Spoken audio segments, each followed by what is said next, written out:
Growing up as a kid in Oklahoma, where I'm from, the Chili Bowl is the biggest race that we have.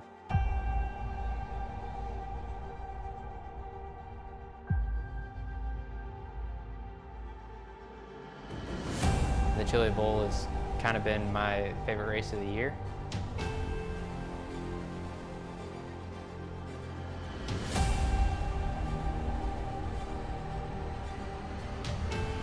Growing up a dirt racer in Oklahoma, that's kind of the holy grail.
Good evening and welcome to SimSpeed TV.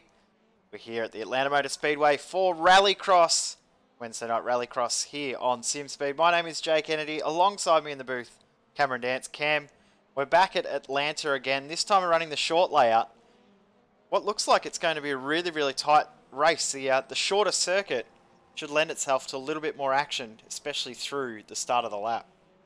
Yeah, absolutely. It's not a long run to turn one anymore. It's a really short one, and it's a 90-degree right-hander as well. So fitting probably 4 or 5 cars wide into that is not going to end well. So it'll be interesting to see what happens heading into those first 2 corners.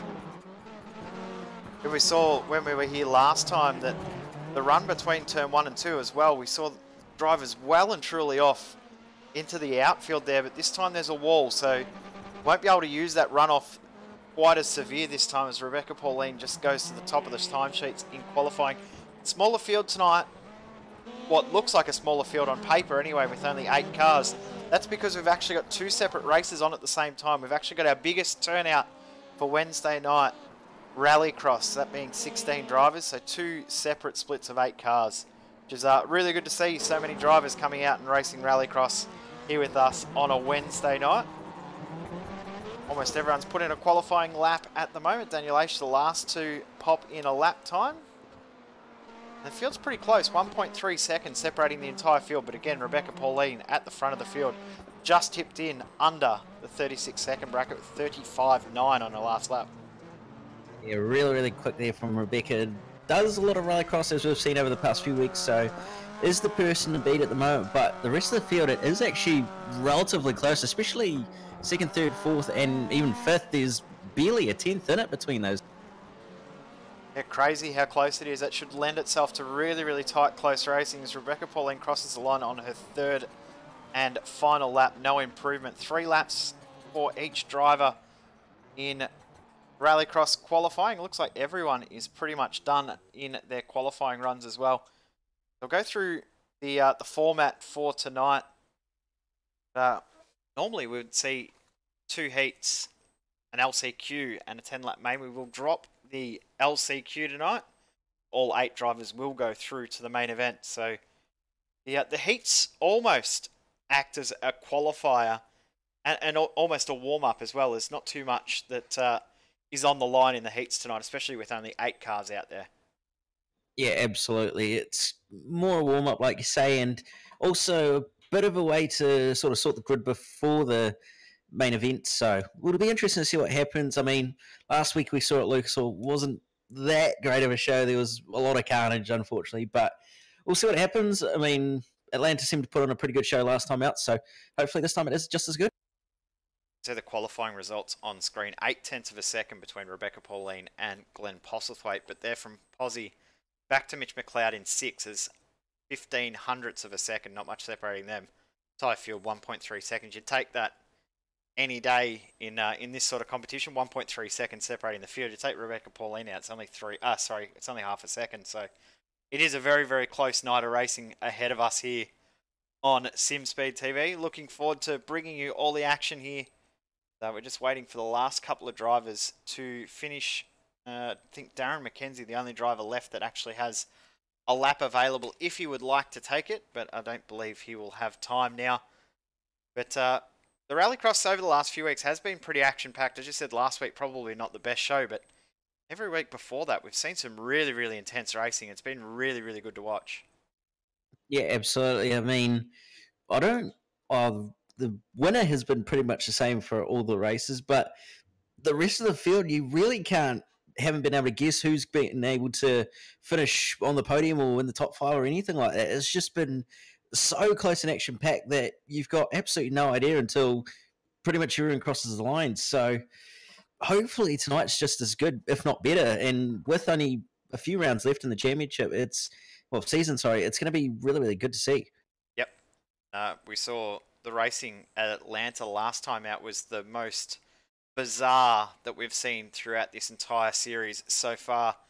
Drivers are just about to start to take the grid for heat number 1. As I said, there'll be 2 heats and a main. Only 4 cars in each heat.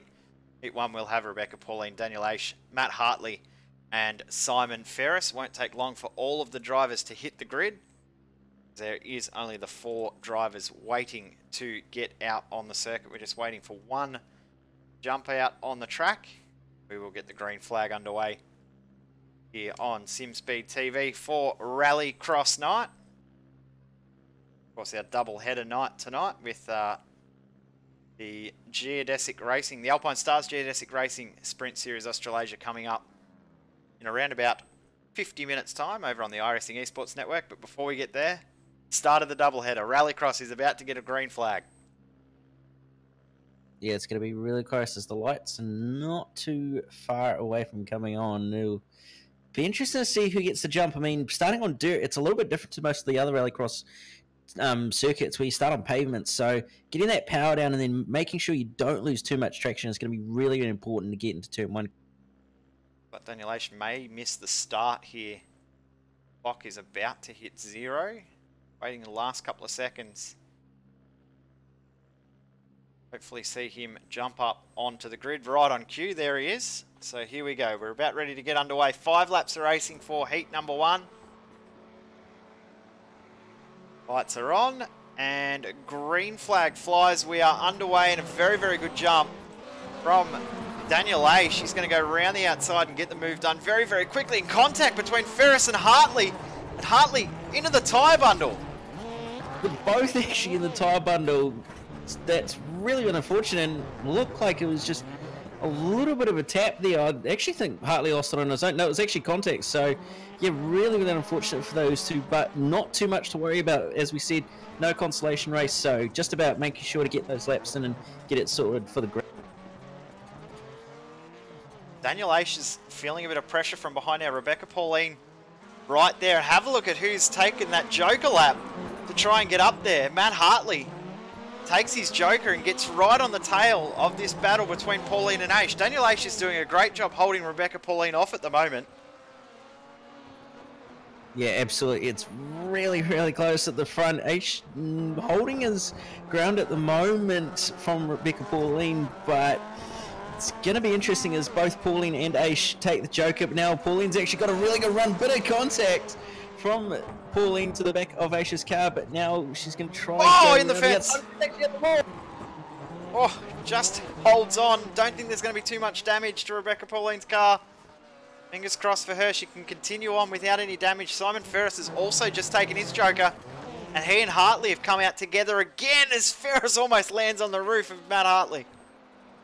And he's really, really crossed up over the jump there. He could have easily ended up in the fence as well when he landed, but managed to keep it straight. So those two are going to be battling on their own, and then you have that battle pack at the front between Aish and Pauline. So not too bad a race actually, with plenty going on both ends of the field. Yep, I think the battle for the lead is going to continue all the way to the checkered flag. Rebecca Pauline definitely has pace. We saw that in qualifying, 0.8 of a second quicker than everybody else in the field. But that start from Daniel Aish was just a little bit better. Was able to get the jump, and that is all he's needed to maintain this lead for now. 2 laps to go. Oh, Pauline very, very close in the hip and doesn't quite get the drive out of the corner either. So that's allowing Aish to get away a little bit, and that's the difference. It's just being able to control that dive. She looks up the inside, not quite contact, but Aish backs right out of it to try and get the run. Now he'll possibly have another go at it later.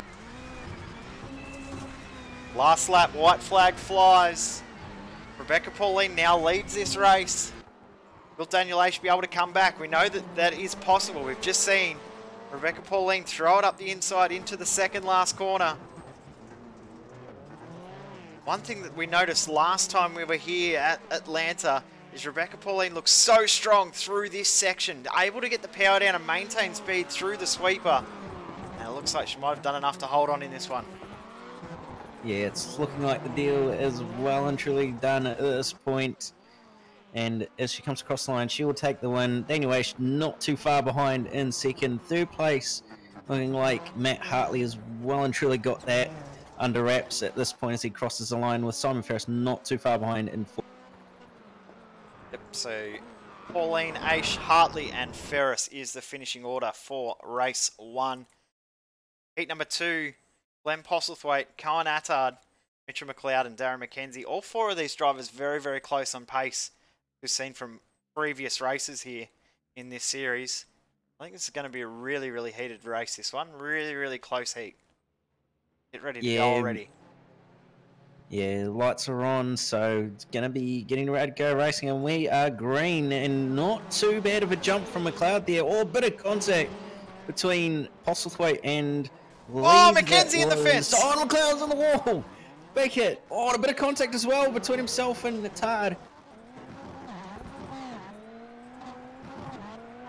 Didn't look like he was able to get the power on coming out of or over that jump there as well, so it looks like he's lost a little bit of ground to Attard and Postlethwaite. Posy takes the Joker on the first lap. McLeod and Attard continue on. McKenzie continues on as well, so Postlethwaite now with a very big lead, but as we know it's about 8-9 seconds that Joker lap, so he really has to stretch his legs now and hope that he can pull away from Cohen Attard and Mitchell McLeod. Yeah, it was not bad of a strategy call to pull that Joker out very early on, just to get out of the mess that was going on there early on. But like I said, that battle between Attard and McLeod, and possibly McKenzie, should something happen between Attard and McLeod, could very well become a very heated battle. Darren McKenzie loops it around coming through turn 1. Trying to maintain too much speed as Attard takes his Joker lap. Comes out not too far behind Glenn Postlethwaite. McLeod is continuing on all on his lonesome now. So Postlethwaite and Attard, nose to tail. Yeah, really, really close between those two. Seems to have taken about 9 seconds roughly out of that gap. So both having done their Joker, they'll have to do it pretty much the hard way and do the full circuit, with McLeod yet to still take his Joker. So we could very well possibly see Mitch come back into this fight for the... It'll be interesting to see what happens when he does take that Joker. He's still pushing on at this stage. Actually, he's just taken his Joker now, I believe. Yes, he has. So he's around about 2 seconds back, so not quite close enough. 2 to go. Postlethwaite and Attard. 0.7 of a second separating those two. Going to be an interesting fight to the end. One little mistake from Postlethwaite, and Attard will be there to take the position away. We know how easy it is to make one minor mistake in these cars. It's so easy to make a mistake. Yeah, absolutely. And it only takes a little bit of frustration or a little bit too little patience just to get on the throttle just that little bit too much and spin the wheels up on the dirt and cost yourself that amount of time. So it'll be really, really interesting to see what happens between these two and whether Attard's possibly going to gain anything out of it. Final lap. Postlethwaite still at 0.9 of a second. There's the little mistake we just talked about. It's the tyre bundle. How much ground has he lost from that? Doesn't look like too much at all. A little bit of damage to the front of the car, and Attard's not able to capitalise on that mistake. Yeah, he's not quite gained enough time on Postlethwaite there to have made up for the mistake that Postlethwaite was made as they come through the final section now. Pozzie's pretty much got that well and truly under wraps as he comes over the jump. It'll be him who takes out heat number 2 with Attard not too far behind. In second, Mitchell McLeod will come home in third as he crosses the line now, and Darren McKenzie will round out the field. Well, there the heat's done. It's already time for the main event. I love how quick these go. We are into the main event. Pauline, Postlethwaite, and Aish on the front row. And we've got Attard, Hartley, McLeod, Ferris, and McKenzie. Our 8-car field for tonight. It's really going to come down to Pauline, Postlethwaite, Aish, and Attard, the way that the heats are played out. But you can never discount Matt Hartley in these races. He's always very, very strong. Yeah, absolutely. He's showed over the past few weeks that he's not too bad of a peddler in these rallycross cars. So we'll have to see what happens, and hopefully a bit of luck goes on his side, and so he can actually really challenge for that race. Everyone is on the grid. So 10 laps of racing ahead for our drivers. 1 Joker lap each. Red light's on. We are ready to go. And green flag flies. And have a look at that jump from Rebecca Pauline this time. Oh, big wreck in the background. Almost everyone involved. McLeod, Ferris, McKenzie, all involved in that. Daniel Aish as well in the fence. We've got Matt Hartley facing the wrong direction. We need another look at that. I'm absolutely gobsmacked. I cannot believe that actually just happened. That was pretty much the entire field except for Pauline. And yeah, except for Pauline and I believe McLeod and Daniel Aish did some very, very wicked looking 360s, but Matt Hartley, I think, or was it Glenn Postlethwaite that looped it around at the start? It was just a bizarre incident, that one. Yeah, I think Matt Hartley just got a little bit too good of a jump and ended up making contact with Postlethwaite actually, who then turned, I believe it was Daniel Aish, who then pretty much drove him to the side of his teammate coming to tide, and then made contact with McLeod. So pretty much all just went off at the start there, and hard to believe that that was actually the race. Amazing to see how that race started as we got up the inside. Postlethwaite and McLeod, these two no strangers to each other. Usually racing a V8 supercar when these two are battling, a little bit less power in these things that they're racing now. Yeah, and a bit more of a different surface as well, with a bit of gravel thrown in there as well. So just enough to make it a little bit more interesting between these two. As McLeod using plenty of that inside curb through the Essa section as they come into the hairpin. Possie with a pretty good run, good exit compared to McLeod, who just lacked a little bit of extra traction there to help him. Colin Attard won't be too far off this battle as well when he takes his Joker. Still yet to take his Joker, as well as Aish. Matt Hartley is done. He is out of this event. 2 races that have not gone to plan as we start lap number 4. 3 down, 7 to go in this main event. Still so much that can happen, but have a look at that gap at the front. Obviously the start helped a little bit, but 5.5 seconds already. Remember last week it was about 14 seconds. Huge gaps that Rebecca Pauline seems to pull at the front. Yeah, absolutely. The pace that she's got is just unbelievable compared to everybody else. I mean, she's pretty much only focused on Rallycross, so it's of no surprise. And being part of that race clutch team that she's now left, so previously being part of it, she had plenty of experience and help from the likes of Johan Harth and them. But it's going to be interesting to see what this battle for second brings, as McLeod's not doing too bad on the asphalt, but just seems to lack a little bit of pace on that dirt section. Last lap was 0.2 of a second slower, so not too much of a difference. It's Postlethwaite, big mistake, just lost it over the little bump before the hairpin, and they're side by side coming into the sweeper. Yeah, Postlethwaite just turned in a little bit too early there by the looks of it. He's going to run wide, almost in the fence, and now pretty much straight on the handbrake to get it pulled up, and they're going to go side by side through the second. Oh, and a bit of contact! Wow, close. Halfway through, 5 laps down, 5 to go. McLeod into second position. Postlethwaite now needs to find something to get himself up into second position.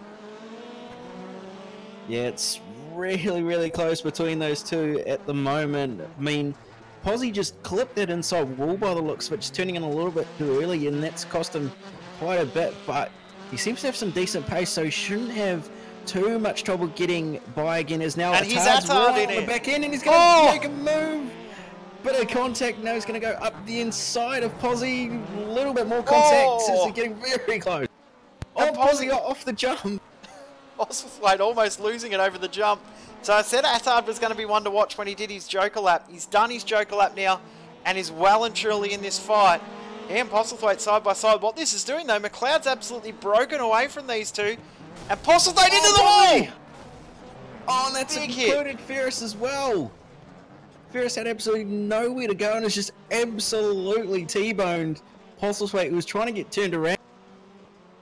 Unfortunate for Postlethwaite, trying to do the right thing as Ferris has just been pushed into the wall by Darren McKenzie. McKenzie now under pressure from Postlethwaite.